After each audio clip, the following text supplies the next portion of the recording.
অন্তর্বর্তী সরকারের প্রতি প্রথমেই শুভেচ্ছা জ্ঞাপন করছি।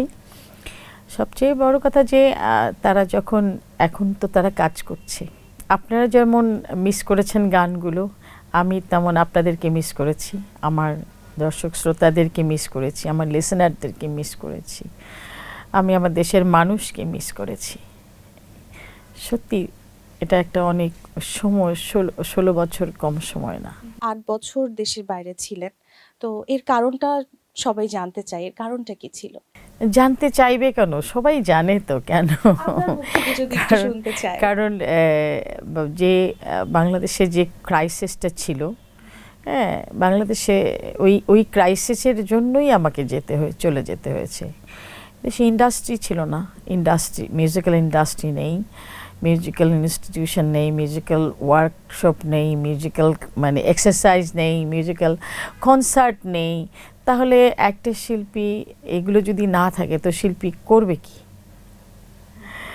তো আমার ক্ষেত্রেও সেরকম হয়েছিল যে আমি অনেকভাবে বাধাগ্রস্ত হয়েছি। সেই বাধাগ্রস্ত হওয়ার ফলে এখানে যদি থাকতাম হয়তো আমি এতদিন নাও বেঁচে থাকতে পারতাম। আমি মনে করি যে আল্লাহর অশেষ মেহেরবানি, আল্লাহর রহমত, যে আল্লাহ আমাকে সুস্থ রেখেছেন, ভালো রেখেছেন, অন্তত সেই জন্য সুস্থ ছিলাম বলে অপেক্ষা করতে পেরেছি যে কবে ফিরব। আমি আশা করি যে আমার লিসেনাররাও ভালো আছেন, বেঁচে আছেন। অন্তর্বর্তী সরকারের প্রতি প্রথমেই শুভেচ্ছা জ্ঞাপন করছি।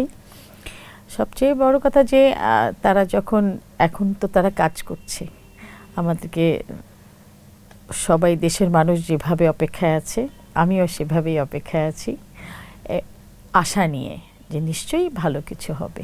রাজনীতিতে তো আমি আছি, বহুদিন ধরেই আছি, রাজনীতিতে থাকবো।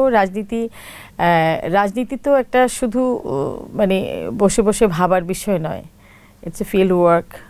মানুষের সঙ্গে যোগাযোগ রাখা, দেখাশোনা, যা মানুষের সুবিধে অসুবিধে নিয়ে চিন্তা ভাবনা করা, তাদের উন্নয়ন নিয়ে চিন্তা ভাবনা করা।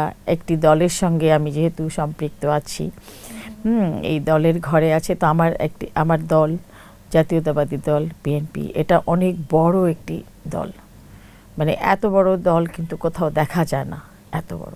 তো তারা যেমন দীর্ঘদিন ধরে দলের যেভাবে কাজ করে আসছে এবং সংগঠিত হয়ে আছে, একত্রিত হয়ে আছে, তো তারাও কাজ করছে, সেই সাথে আমিও তাদের সাথে একত্রিত হয়ে আছি। আমি নট ইভেন যে আমি বাংলাদেশে এসেছি বলে এখন সেটা হচ্ছে তা না, আমি বাইরে থাকতেও আমি দলের কাজ করে এসেছি সবসময়, সামনেও করব। আমি বেস্ট বাই আছি, তুমি কই? বেস্ট বাই সবকিছু পাবে তো? এসেই দেখো সব পাও কিনা।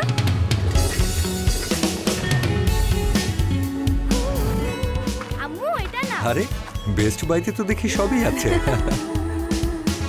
এখানে আছে best kitchen ware. Wow, best টয়ও আছে। ইলেকট্রনিক্স হোম অ্যাপ্লায়েন্সও আছে দেখছি। বেস্ট হাউসহোল্ড আইটেমও আছে। বেস্ট বাই, যত প্রয়োজন সব আয়োজন।